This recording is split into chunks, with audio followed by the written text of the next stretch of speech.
Nor is the current president. I was going to say Barack Obama is the president. Yes. Glib ego mean, how bad has he been? Where does Barack Obama rank in your mind, you who know so much history, among the worst American presidents? He has displaced Jimmy Carter from that position. The worst? The worst. Worse than James Buchanan? Yes. Worse than Richard Nixon? Yes.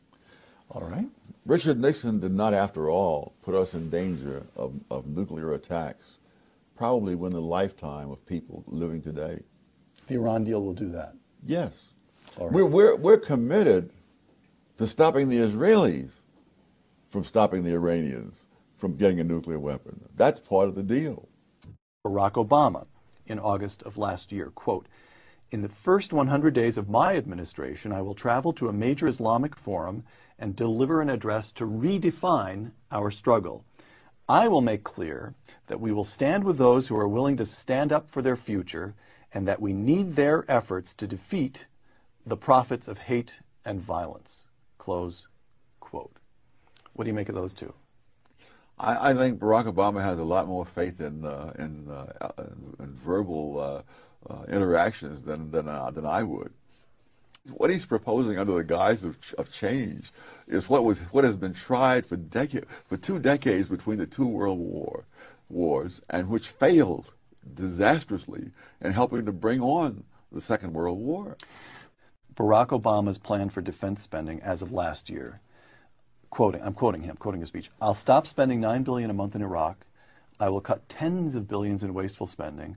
I will cut investments in unproven missile defense systems. I will not weaponize space. I will slow our development of future combat systems, and I will institute an independent defense priorities board to avoid unnecessary spending." Close quote. Well, that's straight out of the 30s. There were people who were saying Britain should not. The British Labour Party in the early to mid-30s voted consistently against defense spending, and they argued that our security does not depend on armaments, but on disarmaments. And so when Chamberlain went to Munich to talk to Hitler, it wasn't just his own party, the conservatives, who applauded him when he came back. It was the Labour and liberals as well. He was probably the most lionized man among Western leaders, perhaps, of the past century. You mentioned I think you would call it a naive view of world affairs, that he places a great deal of faith in rhetoric, the ability of rhetoric to solve global problems. This reminds you of the 1930s. It reminds you of Neville Chamberlain. Yeah. I read you a quotation of the notion of spreading the wealth around, and again you said that's perfectly pure socialist doctrine from the 1930s. Would you argue that this man is the most left-wing, or the purest embrace of the unconstrained vision that we've seen in American politics since when? Since the New Deal? Since the Great Society? Been American politics. Really? Yes. Yes. I mean, even FDR, pulled back on some things. But Obama really, he does have the unconstrained vision, which is really an elitist vision. It says, I know what is the best to be done, and I will do it. When he says, I will change the world, you realize this is a man who has actually accomplished nothing other than advancing his career through rhetoric. And it reminds me of a sophomore in college, who thinks that he can run the world because he's never had to run anything.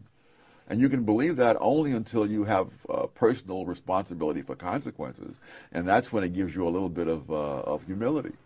Why don't the American people see through that? Isn't that the fundamental bet that the founders made, that that voters would see through, ultimately they'd see through nonsense? Yes, but that was before nonsense became a large part of the curriculum of our educational institutions. I was talking about this with a colleague of ours the other day, Tom McCurdy, who's an economist here at the Hoover Institution, and Tom said, well, remember what happened when Bill Clinton became president. His point is the American people are about to get an extreme illustration of the way government intervention messes things up. Bill Clinton offered only a mild illustration, and yet even under Bill Clinton, it was only 2 years before there was enough of a backlash response that Republicans took both houses of Congress away, and the man was boxed in from that point forward. That's a pretty optimistic reading of what might happen. In fact, very optimistic. Very optimistic. Yes, because there is such a thing as a point of no return, and if in those first 2 years Iran gets nuclear weapons, we will be at that point of no return, and the next generation will live under that same threat and as far out as the eye can see. And so, sometimes people who are very clever say it's just as well to let these guys get in there and discredit themselves. Right. Then we'll win in the backlash. People said that when Hitler was arising in Germany, and many of those people who said that died in the concentration camps. Which is a smaller tragedy than a nation dying, in a sense. Before the primaries had ended, you wrote, Hillary Clinton versus John McCain. I wouldn't know whether to vote Libertarian or move to Australia. Now we know it's Barack Obama versus John McCain. You'll vote for John McCain, but hold your nose. What's your fundamental? Yes, the difference is that the Clintons had the saving grace of utter lack of principle, which meant that when they saw which way the political winds were blowing, that's the way they'd go, regardless of what they'd been saying before.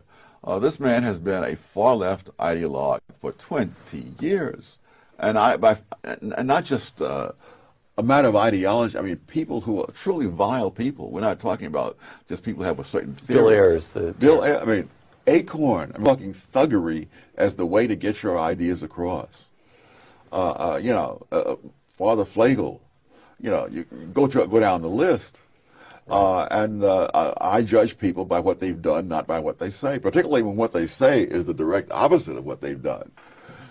So that, no, I think this man really does believe that he can change the world. And people like that are infinitely more dangerous than mere crooked politicians. Final question. Let's suppose that the Wall Street Journal is right. Let's suppose that Barack Obama wins and that the Democrats increase their majorities in both the House and the Senate. Let's suppose all of that. What would be your advice to young people dedicated to free markets, individual liberty, and broadly speaking to the constrained vision that you write about in A Conflict of Visions? What do you do if something like this happens? You do whatever you find you can do under those conditions, which you can only learn by experience. But it's a little like saying, what advice do you give to someone on death row when they come to take him down to the gas chamber?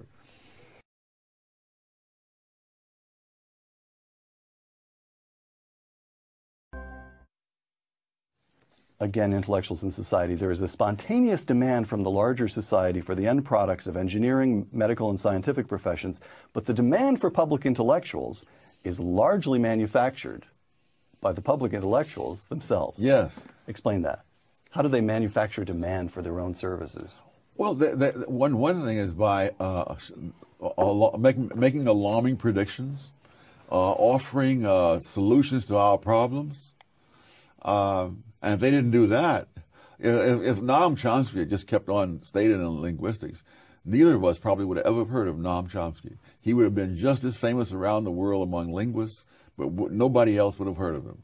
What do you make of global warming? I think it's a classic example of the need for crusades. Now, many people are shocked by these emails. I'm not at all shocked by them.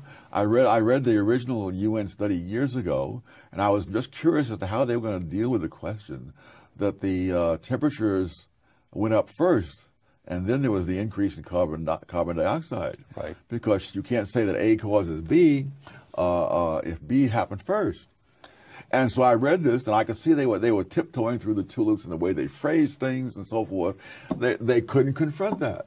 And now we're finding out that they knew darn well they couldn't deal with all the evidence. So it fits the pattern of a group of intellectuals, climate scientists, who have a very narrow competency, suddenly proclaiming that there's a crisis, scaring the rest of us, thereby creating a demand for their services, not as climate scientists alone, but as a kind of high priestly caste that can tell us all how to live and save the entire planet, and in the meantime generate billions of dollars worth of government programs to fund their research initiatives. And so it's a racket.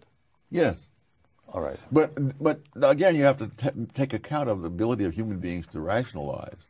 I'm sure there are scientists out there who believe some or much of what they're saying, and there are other scientists who believe the opposite.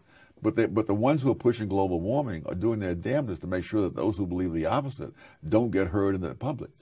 So shouldn't there be some large-ish body of climate scientists who say the data really does suggest that we're headed into trouble here, but precisely because my saying so as a climate scientist will look like special pleading, we as a community of scientists should be even more careful about being completely transparent, pushing the data out to the public. They should overcome the hurdle that it looks like self-pleading. Why isn't that taking place? There's no payoff to that. All right. Imagine yourself as an assistant professor in some department where your senior colleagues who are going to vote on your pay, among other things, have millions of dollars in grants handed out to promote global warming, and you say just what you just now said. And they'll say, this guy is incorrigible.